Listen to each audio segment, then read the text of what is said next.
വന്യമൃഗങ്ങൾക്ക് ഭക്ഷണമായി മലയോര ജനതയെ കാണുന്ന സർക്കാരാണ് നമ്മെ ഭരിക്കുന്നതെന്നതാണ് നാം അനുഭവിക്കുന്ന ദുരന്തമെന്ന് തലശ്ശേരി അതിരൂപത arch bishop Mar Joseph Pamplany പിതാവ് 2 ദിവസങ്ങളായി പാലക്കാട് നടന്ന കത്തോലിക്ക കോൺഗ്രസിന്റെ അന്തർദേശീയ സാമുദായിക ശാക്തീകരണ സമ്മേളനം ഉദ്ഘാടനം ചെയ്ത് സംസാരിക്കവെയാണ് പിതാവ് ഇക്കാര്യം വ്യക്തമാക്കിയത്. അവകാശ പ്രഖ്യാപന റാലിയിൽ ആയിരങ്ങളാണ് അണിനിരന്നത്.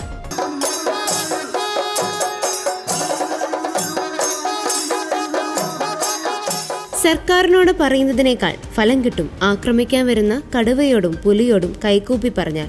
ഇതുവരെ വന്യമൃഗ ആക്രമണത്തിൽ 924 പേർ കൊല്ലപ്പെട്ടെന്നാണ് വനം മന്ത്രി നിയമസഭയിൽ പറഞ്ഞത്. ഈ കൊലപാതകങ്ങൾക്ക് ഉത്തരവാദി നിഷ്ക്രിയത്വം തുടരുന്ന സർക്കാരാണ്. വന്യമൃഗങ്ങളിൽ നിന്ന് മനുഷ്യരെ രക്ഷിക്കാൻ സംസ്ഥാന സർക്കാർ വനം വകുപ്പിന് അനുവദിച്ചത് 348 കോടി രൂപയാണ്. വന്യമൃഗത്തിൽ നിന്ന് ഉദ്യോഗസ്ഥർ ഒരു മനുഷ്യനെ പോലും രക്ഷിച്ച ചരിത്രമില്ല. പകരം കർഷകരുടെ അടുക്കളയിൽ കയറി ഉടുമ്പിനെ കറിവെച്ചിട്ടുണ്ടോ എന്ന് പരിശോധിക്കലാണ് അവരുടെ പണി. കോടതിയിൽ നിന്ന് വാറന്റ് വാങ്ങി വന്നാലല്ലാതെ അവരെ വീടുകളിൽ കയറ്റില്ല. മലയോര കർഷകരെ ഇല്ലായ്മ ചെയ്യാൻ ശ്രമിക്കുന്ന ഉദ്യോഗസ്ഥരോട് ഒന്നേ പറയാനുള്ളൂ: തീക്കൊള്ളി കൊണ്ട് തല ചൊറിയരുത്.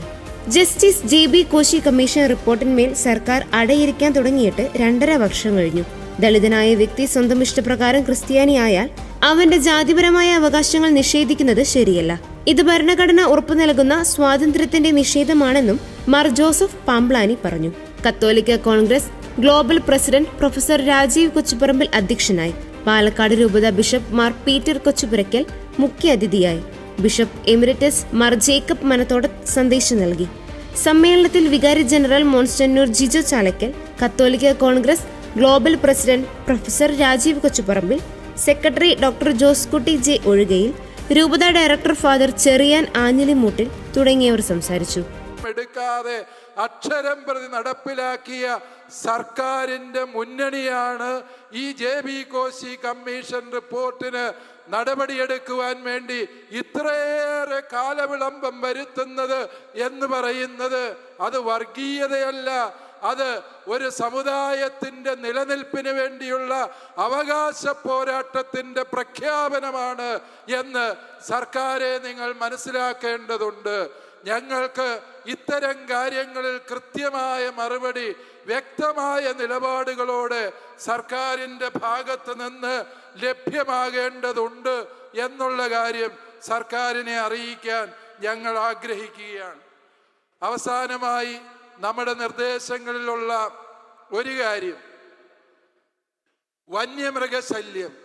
പ്രിയപ്പെട്ടവരെ, വന്യമൃഗങ്ങൾക്ക് ഭക്ഷണമായിട്ട് മലയോര ജനതയെ കരുതുന്ന ഒരു സർക്കാരാണ് നമ്മളെ ഭരിക്കുന്നത് എന്നുള്ളതാണ് നാം അനുഭവിക്കുന്ന ഏറ്റവും വലിയ ദുരന്തം എന്ന് പറയുന്നത്.